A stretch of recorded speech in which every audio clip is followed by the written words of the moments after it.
अस्सलाम वालेकुम दोस्तों, तुसीं देखते पे अपना देश पंजाब टीवी ते मैं तुहाडा मेज़बान मोहम्मद नदीम खरल। सब तो पहला अपने चैनल नूं करो सबसक्राइब ते बैल आइकन दा बटन दबाओ कि मेरी हर आने वाली नवी वीडियो तुहाडे तक पहुंच सके। दोस्तों अज तुहाडे वास्ते फिर भी तुहाडा नदीम खरल एक नवी वीडियो दे नाल तुहाडे वास्ते हाज़र होया।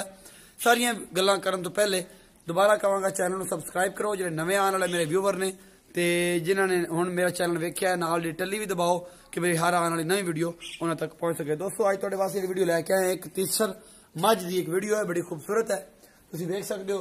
तो उस बाद कैमरामैन को कहांगे सारी मझ विखाते हैं तो इंशाअल्लाह तुम वध के पसंद भी करोगे। वह तुहानू चंगी मझ है, सोहनी है। जनाब कैमरामैन सब तो पहले पुट्ठा विखाओ पिछों सारा एक एक चीज थले ले हवाना एक एक चीज विखाया जे। मैं उनका पुछल थन चड्डा सारा उनका मैं विखाना तुहानू। कैमरामैन साहब थोड़ा जहा अगे पिछे होके मझ को तोड़ के सारा अगे पिछे होके विखाओ उनका पूरा हवाना इस मझ का। तीसरा सूआ मझ है जी, करती फाइनली मझ तीसरा सूआ है। एक एक चीज जो मेरा कैमरामैन तुम दिखा रहे हैं। उस बाद जनाब इनका बिल्कुल सिर मत्था पशम तुम चेक कर सकते जे कि कि वड्डी लगी हुई है, सिंग सुंग सारा। तीसरा सूआ फाइनली है जी, घरों घर दी है, सिंग तुम देख सकते हो, मुंह मत्था सारा कुछ एक एक चीज ए पशम ए तुसी कि वड्डी है।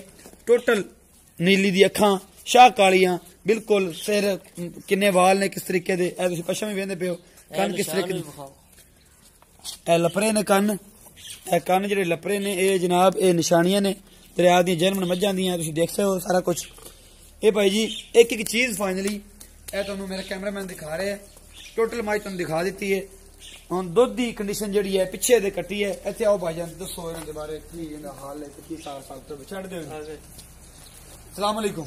वालेकुम सलाम। की हाल चाल है? ठीक ठाक। अच्छा भाईजान ये दसना है कि जिहड़ी हक्की रब्बी गल है वो दसनी है। हुण इस मझ दे कोल दुध किन्ना है इस वेले जेहड़ा चुआ के देना है झूठ तो बगैर अल्लाह नूं हाज़र नाज़र जान के? ये भाईजान अज 3 दिनां दी सूई आ कट्टी मगर पिछे दे कट्टी जी। 2 टाइम बौला केड़ा कच्चा दुध यानी कि 5 किलो उस टाइम 5 किलो उस टाइम 10 लीटर असि चोंदे पे हुण। 10 किलो चो कट्टी नूं छड्ड के अगले थान कट्टी नूं पिछले थान असि चोंदे पे। पिछले थान 10 किलो जनाब इहदे कोल दुध हैगा इस टाइम फाइनली इस मझ दे कोल तुसीं वेखदे पे हो। ये सारा कुछ मेरा मुंह मत्था विखा रहा है कि नस्ली है या जो भी हिसाब तुसीं कैमरे च वेख रहे हो नस्ली है या नहीं है। ए पशम तुसीं चेक कर सकते हो कि मैं केड़ा रोगे च हत्थ लई खड़ा। ये आम मझां दे नहीं हुंदी, असीं नस्ली इहदे चेक कर सकते हो। अगां तुहाडे नसीब ने जो भी सारा हिसाब किताब है। अच्छा भाई फाइनली दुध जा ते जदों ये साफ हो जाएगी कितना दुध करेगी? ये साडा अंदाजा ये गल करदा, साडा ये तजर्बा है किहड़ी मझ बौले दे विच टाइम बाई टाइम वधदी जांदी है ना, वो कम से कम ज्यादा नहीं ते ठंडा दुध है किहड़ा 15-16 लीटर करेगी। 15-16 लीटर करेगी। लेकिन हुण 10 किलो फिलहाल इहदे कोल 10 किलो चुआ 3 दिन दी सूई हुई है। 10 किलो चुआ के पेवांगे। माकूल जे पैसे किन्ने आ जी? रेट असीं ते पाई नदीम लोकां कोलों वैसे मंगने 2.5 लाख भी मंग लैने आ, 2.25 भी मंग लैने आ। ਜਦੋਂ ਤੁਸੀਂ ਆ ਜਾਂਦੇ ਤੁਹਾਡੇ ਅੱਗੇ ਫਿਰ ਰੇਟ ਨਹੀਂ ਕਰਦੇ ਅਸੀਂ। ਫਾਈਨਲ ਜੇ ਪੈਸੇ ਨੇ ਤੇ 2,20,000 ਰੁਪਏ 2,20,000 ਰੁਪਏ ਜਿਹਦਾ ਮੁੱਲ ਹੈ।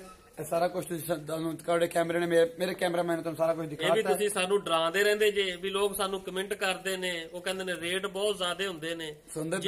ਜਿਹੜੇ ਮੇਰੇ ਵੀਰ ਨੂੰ ਪਤਾ ਹੀ ਨਹੀਂ ਦਾ ਮੱਝਾਂ ਦਾ ਉਹਨੇ ਕਮੈਂਟ ਹੀ ਕਰਨੇ ਨੇ। ਹੁਣ ਇੱਕ ਬੰਦੇ ਦੀ ਮੱਝ ਵਿਕ ਜਾਂਦੀ 4 ਲੱਖ ਦੀ, ਇੱਕ ਦੀ ਉਹਨੇ ਉਹ ਫਲਾਣੇ ਦੀ 4 ਲੱਖ ਦੀ ਵਿਕ ਗਈ, ਮੇਰੀ ਕਿਉਂ ਨਹੀਂ? ਇਹ ਵੀ ਤਾਂ ਮੱਝ ਹੈ। फर्क हुंदे ने मझां दा फर्क हुंदा है। जिवें मझां दा फर्क हुंदा है इवें रेट च फर्क आ जांदा है। जनाब ये मेहरबानी जनाब। इंशाअल्लाह तुहानू लैके नवीं वीडियो लैके हाजिर हुंदे रहांगे तुहाडे वास्ते। तुहाडा वीर नदीम खरल अपना बहुत सारा ख्याल रखिए। मिलते हैं अगली वीडियो च। अल्लाह दी के बाद।